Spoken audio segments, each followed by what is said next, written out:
নমস্কার। আজকে আমি রবীন্দ্রনাথ ঠাকুরের জন্মদিন উপলক্ষে আমি একটি কবিতা বলবো।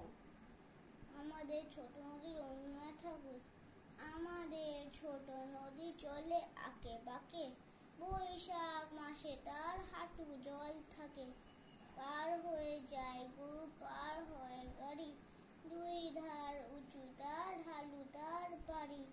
চিক চিক করে বালি, কোথা নাই কাদা, এক ধারে কাশবন ফুলে ফুলে সাদা। কিচমিচ করে সেথা শালিকে ঝাঁক, রাতে ওঠে থেকে থেকে শেয়ালের হাঁক। আর পারে আম বন তাল বন চলে, গায়ের বামুন পাড়া তারি ছায়া তলে। ধীরে ধীরে ছেলে মেয়ে নাইবার কালে, গামছায় জল ভরে গায়ে তারা ঢালে। সকালে বিকালে কবু নামা হলে পরে, আঁচলে ছাকিয়া তারা ছোট মাছ ধরে। বালি দিয়ে মাঝে থালা ঘটিগুলো মাঝে, বধূরা কাপড় কেচে যায় গৃহ কাজে। নমস্কার।